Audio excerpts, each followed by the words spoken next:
What's up, cool people? I'm Matt Conroy. Welcome back to our Bible study.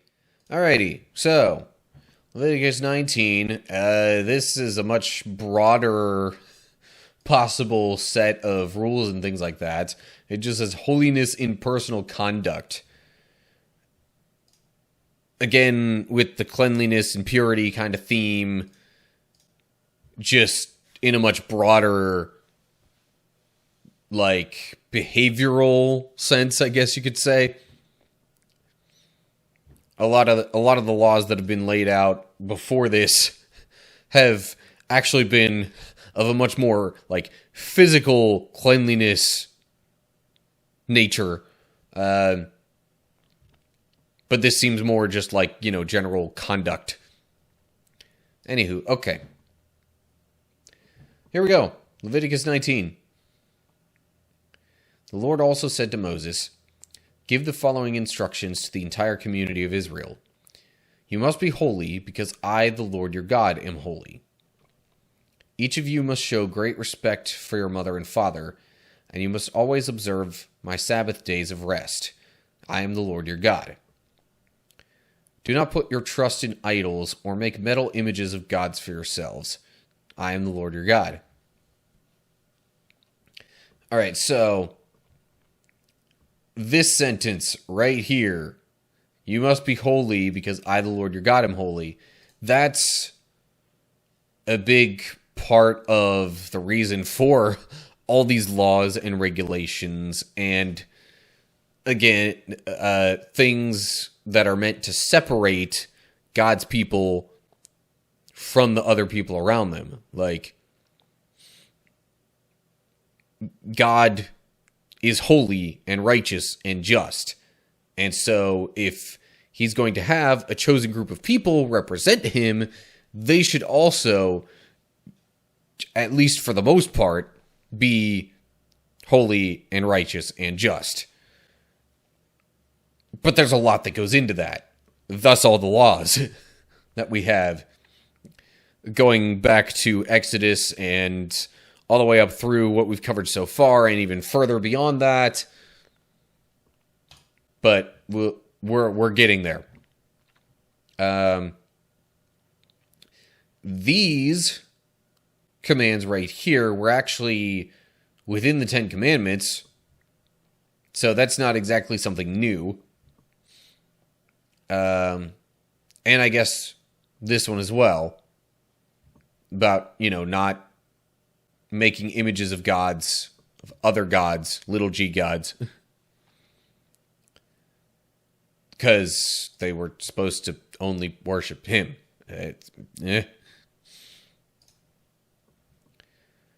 Alrighty, verse 5. When you sacrifice a peace offering to the Lord, offer it properly, so you will be accepted by God. The sacrifice must be eaten on the same day you offer it, or on the next day. Whatever is left over until the third day must be completely burned up. If any of the sacrifice is eaten on the third day, it will be contaminated, and I will not accept it. Anyone who eats it on the third day will be punished for defiling what is holy to the Lord, and will be cut off from the community. Also, basically, like, negating the peace offering. Because, well, first off, if you're going to try and follow God's commands by making the offering, then you should follow God's commands about eating it as well. But also, like, again, I think I probably mentioned this when it got into all the laws about the offerings more specifically, but without, the modern ways of being able to preserve such foods, it's quite possible that on day 3, the meat from the offerings would be spoiling. Footnote here. Okay. Could be it instead of you, but that's basically just saying, okay, the offering would be accepted instead of, you being accepted through the offering. But it still relates to the offering anyway.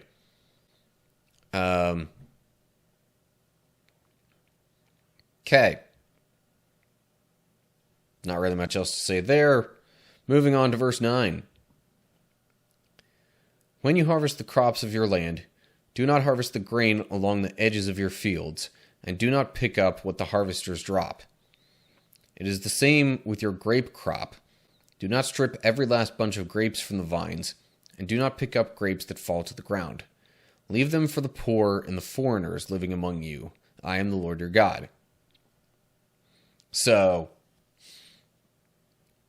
it's the second to last sentence there pretty much explains why God would want them to leave these behind. It's for the poor.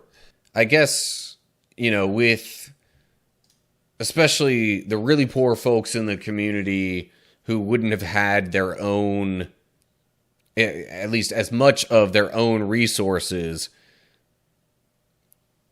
this would almost be the equivalent of, going out onto a street corner somewhere and holding up a sign asking for help of some sort, whether it's money or food or whatever. But rather than having to ask for it, these would just be left there so they could, quietly and with a bit more dignity just go through and gather some food for themselves. So anyway, verse 11. Do not steal. Do not deceive or cheat one another. Do not bring shame on the name of your God by using it to swear falsely. I am the Lord. Do not defraud or rob your neighbor. And do not make your hired workers wait until the next day to receive their pay. Do not insult the deaf or cause the blind to stumble. You must fear your God. I am the Lord. So, I'll get to that in a bit, but stealing is obvious. Deceiving and cheating is just like a minor form of stealing, you could say. It's maybe I shouldn't say minor form. It's a less obvious form of stealing. And also, that was in the Ten Commandments. Don't use God's name to swear falsely. That was in the Ten Commandments. Do not defraud or rob your neighbor. That's still stealing of a sort. The whole waiting to receive their pay, back then, people's livelihoods was generally a lot more of a day-to-day kind of thing, especially for the hired workers. So, verse 14, why would it mention specifically, you must fear your God, for I am the Lord? Why would it mention that specifically after, insulting the deaf or causing the blind to stumble? Well, in a lot of cases, people were born that way. I mean, not all of them were born that way, but they could have been born that way.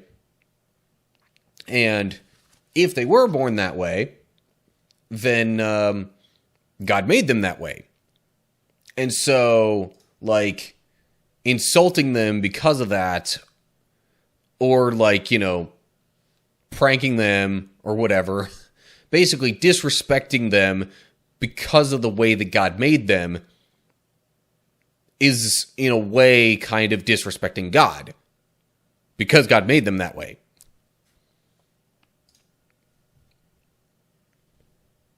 So with that in mind, I would also, insert other, physical maladies, especially the kind that, could be from birth.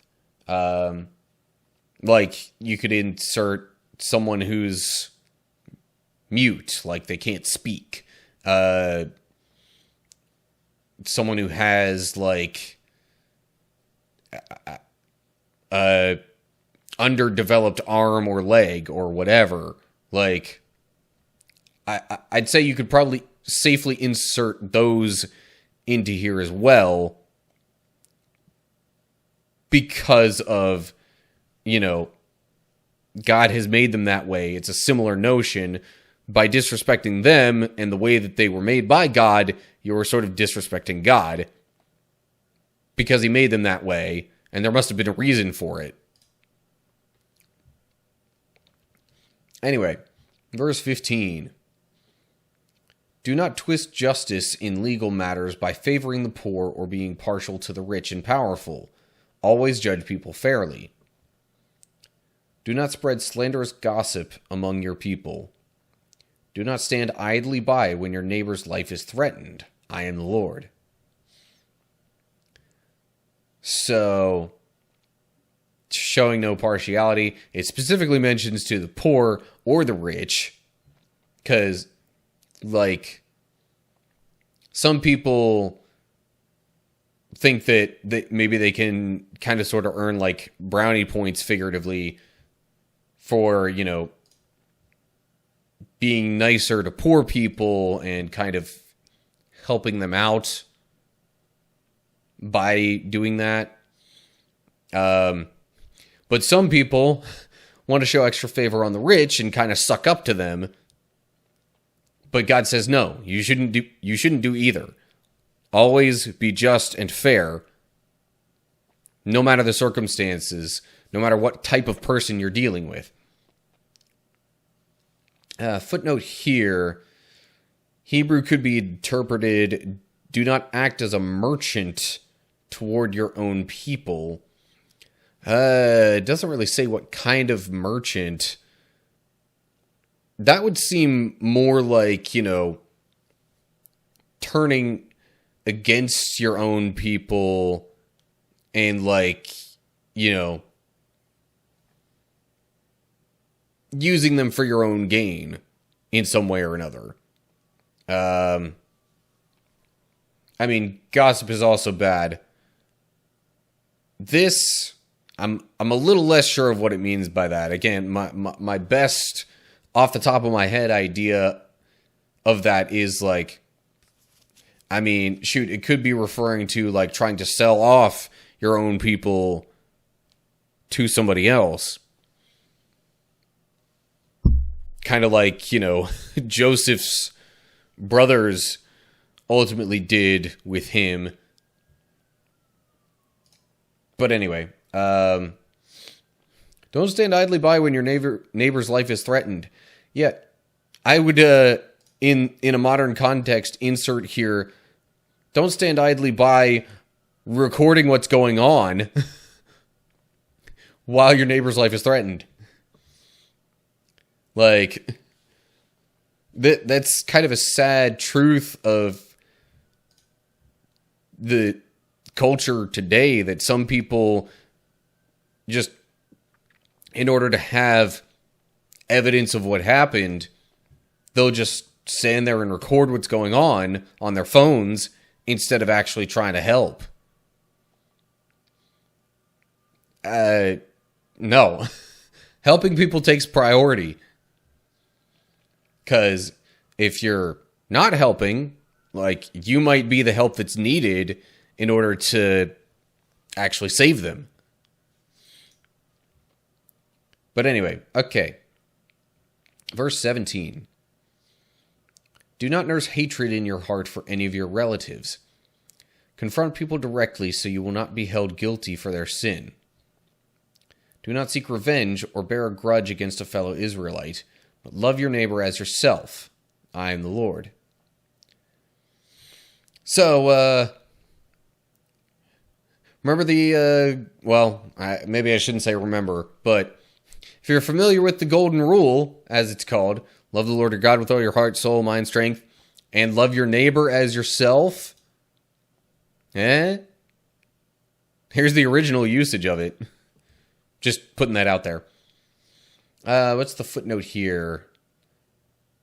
Okay, for your brother, this was probably changed to be a little bit more inclusive of the entirety of the family.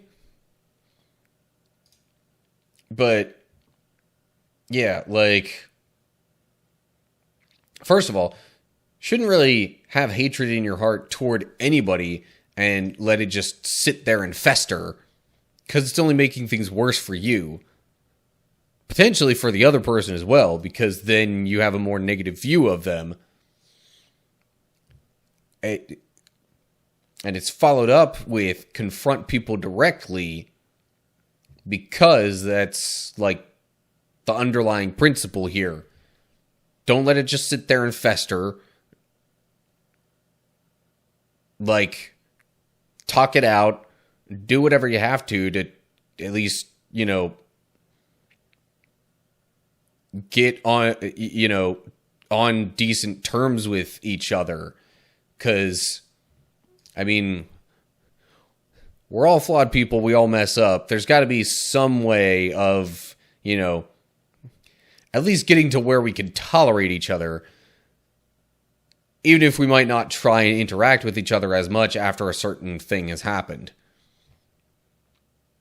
But especially with family, who you're probably going to have interactions with,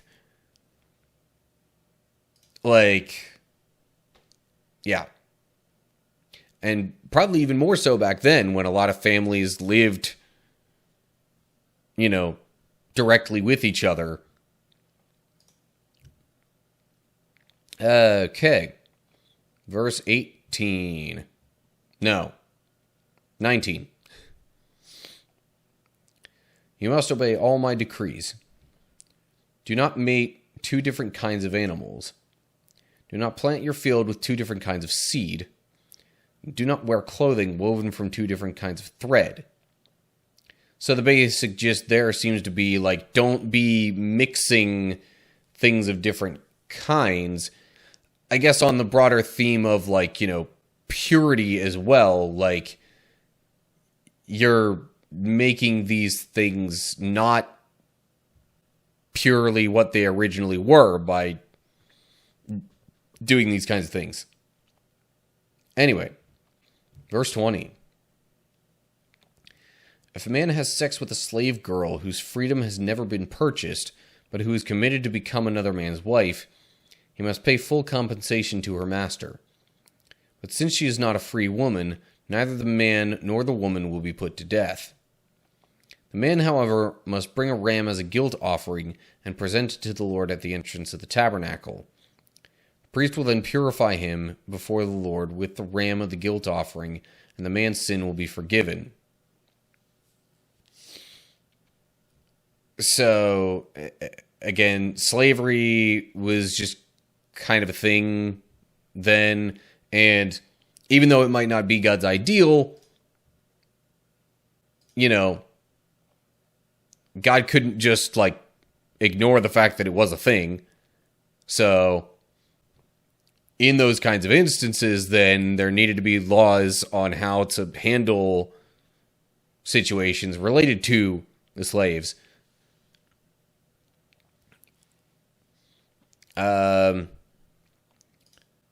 Tent of meeting instead of tabernacle, make atonement for instead of purify.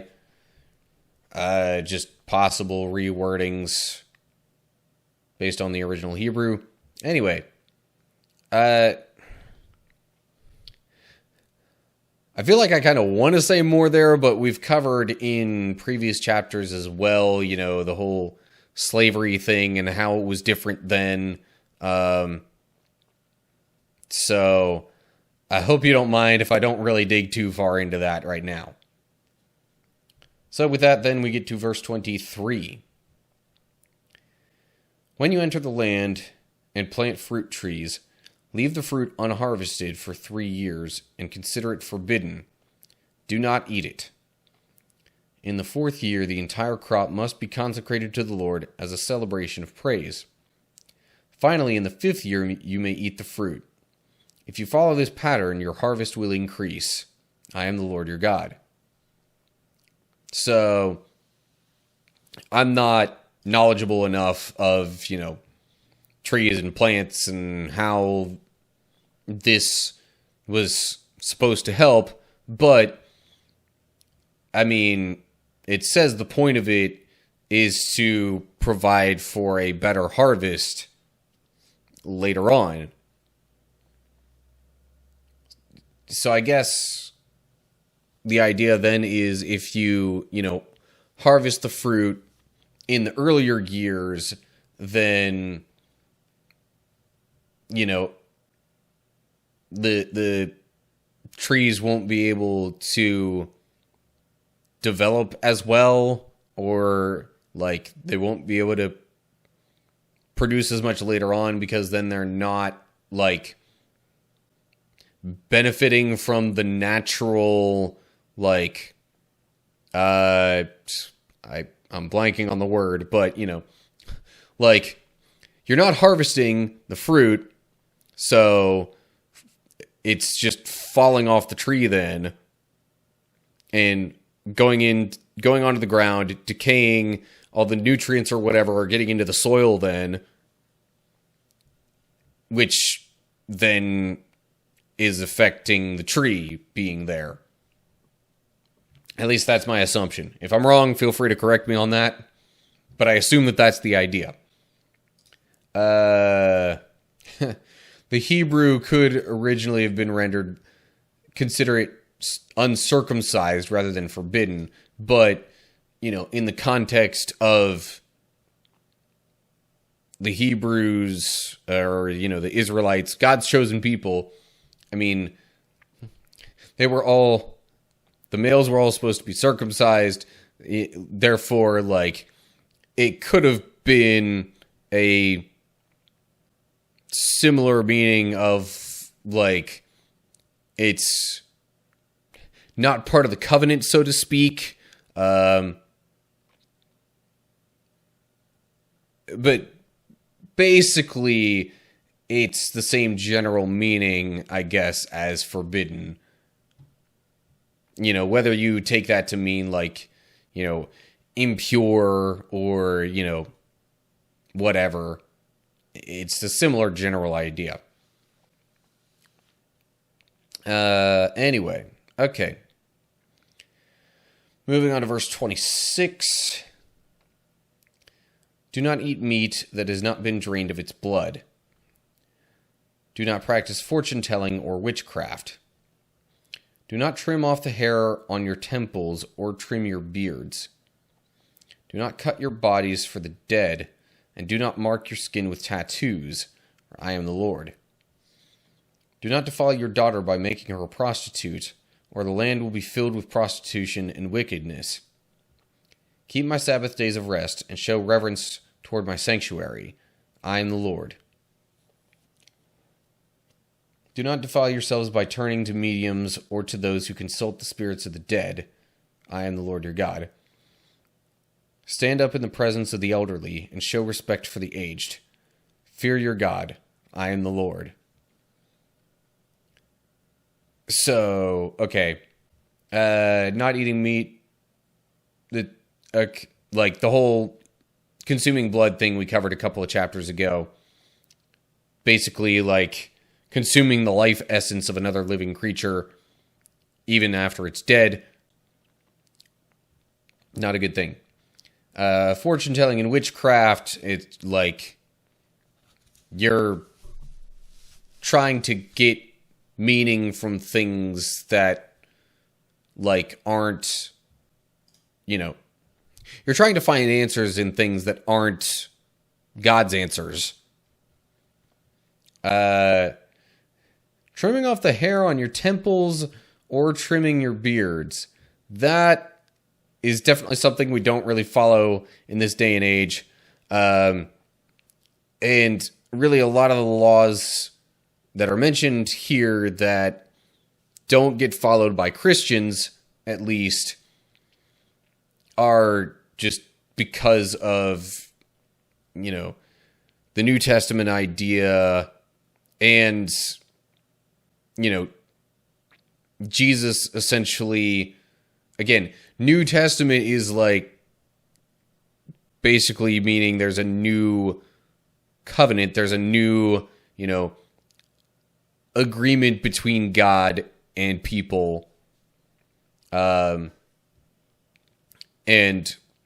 with that, it was determined that, some things that were previously deemed unclean, such as eating certain animals, it doesn't really need to be followed so strictly because, we have been given freedom through Christ.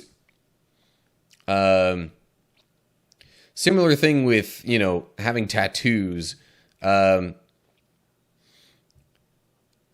Also, within context, some of these things might have also been to help distinguish God's people from the other people groups around them.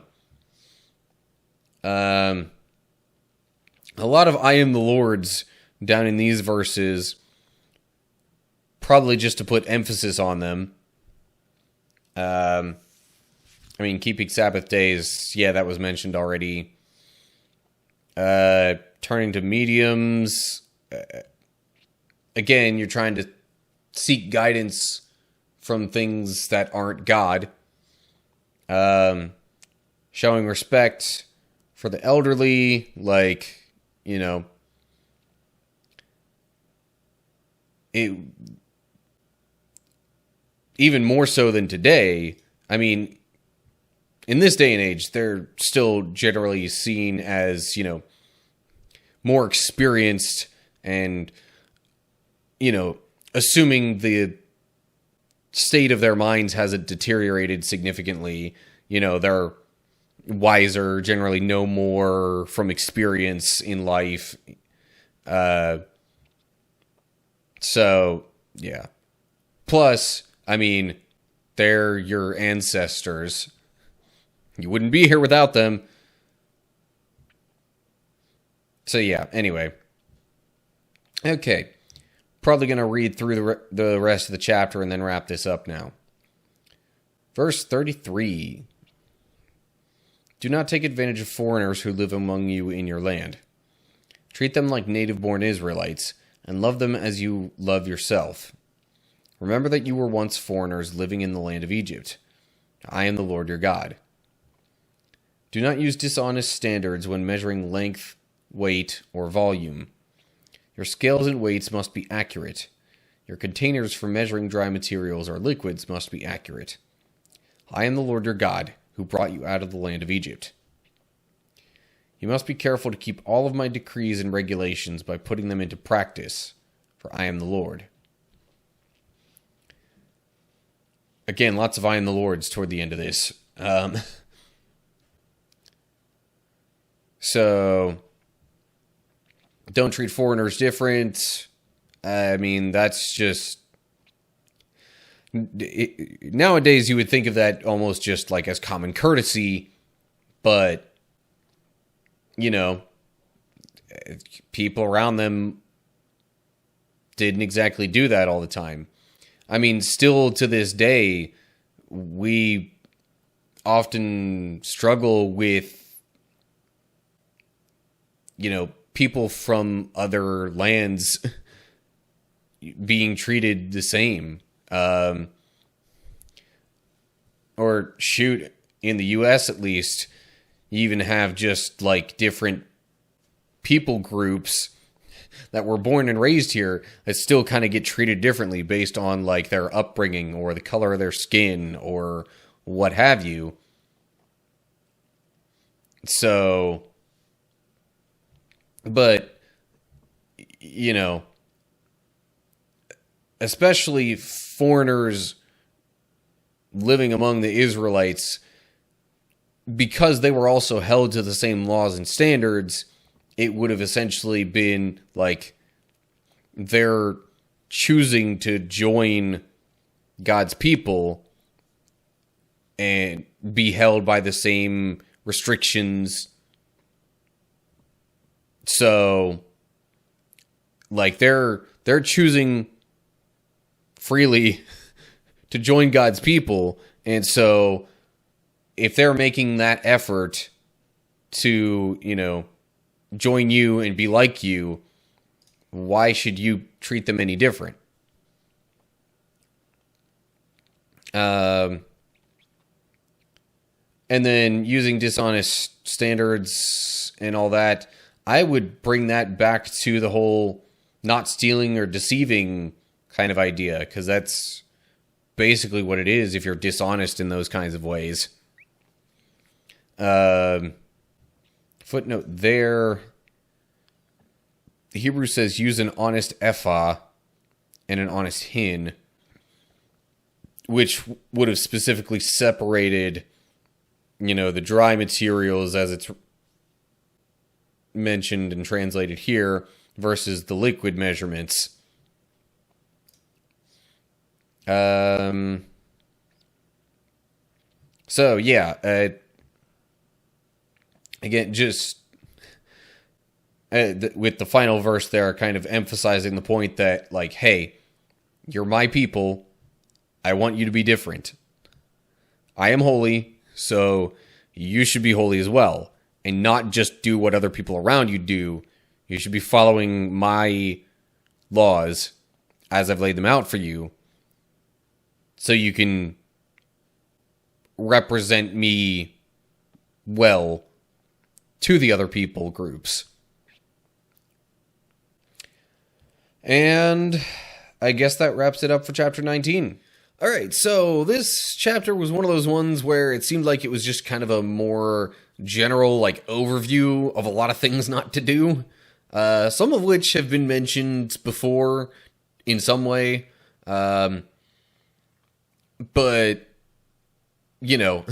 there's a lot that's been covered over the span of, end of Exodus through this point. So some refreshers probably wouldn't exactly hurt. And